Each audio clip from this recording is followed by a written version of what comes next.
এই যে black magic, possession, এগুলো নিয়ে লিগ্যাল কোনো কেস হতে পারে কি? হ্যাঁ,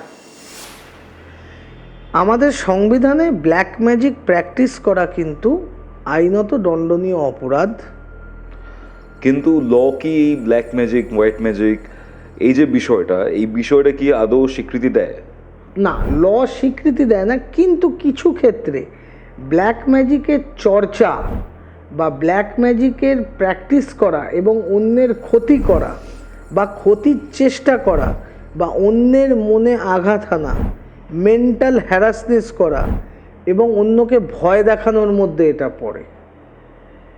আমি যদি কাউকে থ্রেট করি, ভয় দেখাই, ঠিক আছে, সেটা কিন্তু একটা ইললিগাল ম্যাটার, ঠিক আছে। তো সুতরাং সেই ক্ষেত্রটা হিসেবে আমরা ব্ল্যাক ম্যাজিক প্র্যাকটিসেরও একটা ধারা আছে, আমার এই মুহূর্তে মনে পড়ছে না সেই জায়গাটা। এই যে মানে শুধু ব্ল্যাক ম্যাজিক বলে না, সেখানে অনেকগুলো জিনিসই আছে এইগুলো প্র্যাকটিস, এবং তার ফলে যদি কারুর মেন্টাল হ্যারাসনেস বা ফিজিক্যাল হ্যারাসনেস হয়, সেটা কিন্তু আইনত দণ্ডনীয় অপরাধ। দণ্ডনীয় মানে সেখানে একটা জরিমানা ধার্য করা আছে, খুবই সামান্য।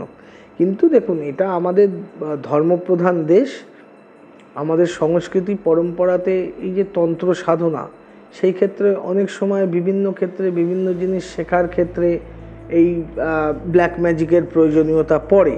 সুতরাং সেই ক্ষেত্রে এখানে সেই রকমভাবে কোনো রকম বাধ্যবাধকতা নেই।